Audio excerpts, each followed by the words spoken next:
I'm Travis. This is From the Barn. This is Judd. This is Coco.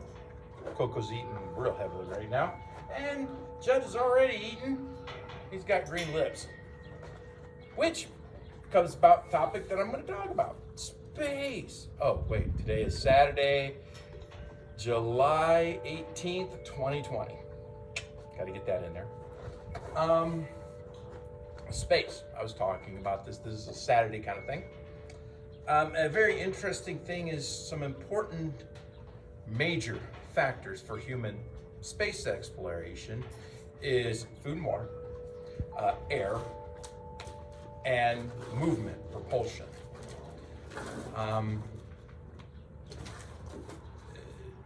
Space, we have all of these issues.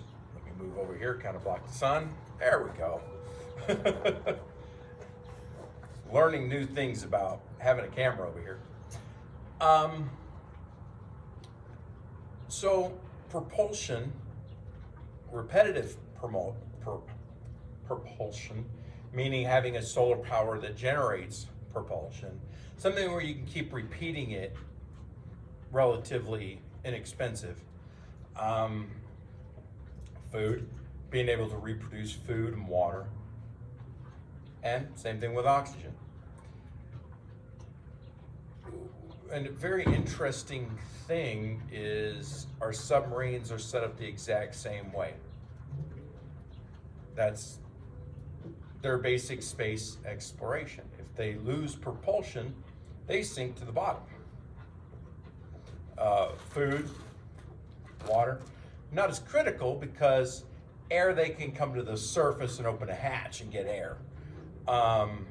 Food and water, they can go to any port and get food and water.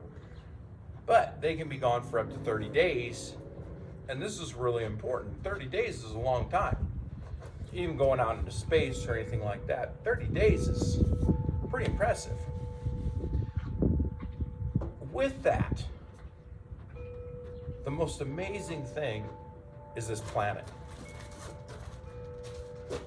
It is the perfect ecosystem, and basically we're living on an asteroid or a rock that's evolved from volcanic ash and stuff like that. Learning the balance, the delicate balance between the distance from the sun and I mean the distance being very minimal. If we were to go a few degrees or like 1,000 miles out or the other closer, we'd probably all fry. It's really amazing that this is the perfect little spot for our planet to ride around the sun, for life to grow. With that being said, there's a lot of science that goes into it. A lot of science goes into the balance of oxygen, why our oxygen just doesn't float off into space, why plants utilize carbon monoxide and we use air, and they emit oxygen for us to breathe, and we emit carbon monoxide for them to breathe. It's an amazing balance. Learning that balance on a small spacecraft is very difficult. To learn something similar, have a big fish tank and a small fish tank. The smaller one, it's very hard to keep it balanced because any little thing can throw it off, and it's a huge difference. And it takes such a minute balancing thing. Whereas you have a bigger fish tank full of a lot more water, the balance is a little easier to keep control of. So, hope that gives you something to think about. Katie, I love you. And thank you all very much. From the barn.